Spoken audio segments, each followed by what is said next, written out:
Let me give you a little help on 1 through 4, tonight's homework. Of course, what you want to do is just see, well, what do we have here? We have a 4-kilogram book. Let me make this bigger. 4-kilogram book.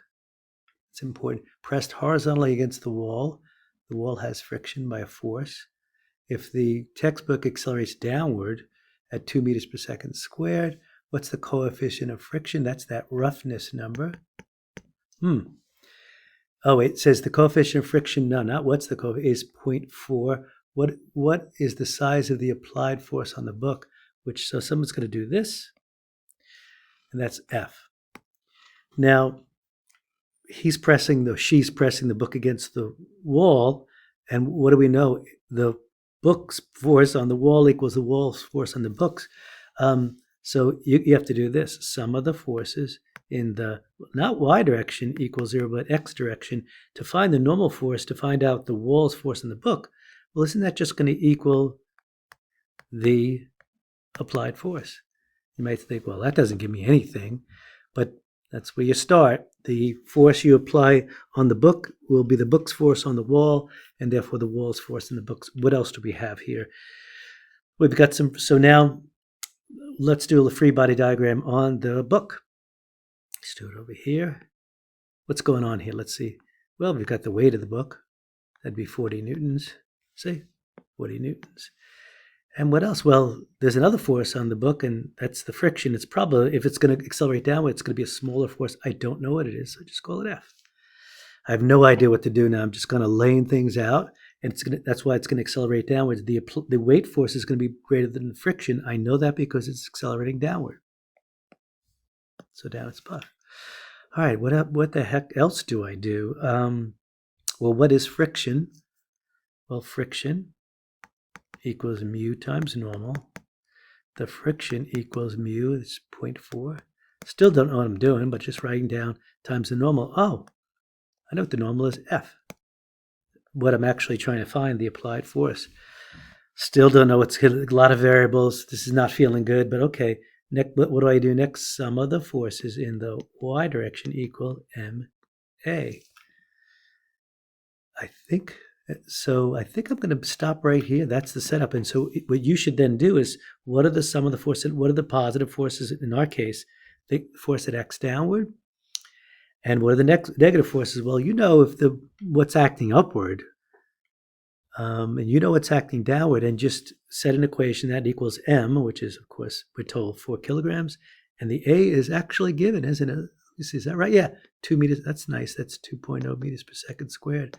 That's a good start on a tough problem. Maybe you have to listen to that again. This one is, I think, pretty straightforward too. Yeah, I think you want to do, remember you want to do a free body diagram for every, oh, I didn't do my free body diagram right. So that's the F applied and the normal force, the wall's force on the book, right? The walls, and these two should be equal because there's no movement in the x direction. So there's the free body diagram of this. I don't know that you need any help on that. Just draw a picture and do F net equals ma. Let's see, it accelerates to the right, so we know that we're going to call to the right positive and do all your F, sum of the forces. So the key for you, this is sum of the forces in the x direction equal ma, where to the right is going to be positive. So that's good there. Let's see. Safe of unknown mass. You got to do your NFAT method, normal, friction, acceleration, tension. You're actually, does this have any friction? Yeah, it's got friction. So you're going to have to find the normal friction. Now, there is no tension in any of these problems yet, so no tension. That'll come later on. Maybe we'll do that tomorrow. How about this over here? 10-kilogram boy pushed up a ramp. Oh, okay, as a ramp. So what do we tend to forget when they're pushing up the ramp? Well, first of all, we've talked about this before. I'm going to find the normal. Pushed up a ramp. Now, it didn't say, a ramp 36, so this angle is 36.87. Now, notice when you assume that when they pushed up the ramp, assume this, because even though it's not specified, assume he was pushed the smart way, to push him like that there's no angle. Yeah. They'd have to mention, yeah, right, parallel to the surface. So the push was parallel, which is really nice because then finding the normal will be easy. So normal, friction, acceleration, tension. And we already know it's up the ramp, so that's nice. We already know that that's the positive and that's the negative. Now, what shouldn't you forget when you finally do your work? Don't forget that when he's pushing when he's pushing this, what's he pushing up the ramp? A boy is pushed up a ramp.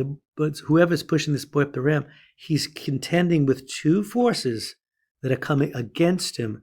What are those two forces as he accelerates? So one's invisible. Well, they're both kind of invisible. So as he pushes up, his push, I guess you call is P, and he's contending with two forces working against his push up. Do you remember those two forces? So remember, his push is P, and because we're not told that he's pushed at an angle, actually we're told he's pushed parallel to the surface, which is really nice because we don't have to find any component. Finding the normal force would be nice and easy. Isn't that just FG cosine theta? Because that's F perpendicular.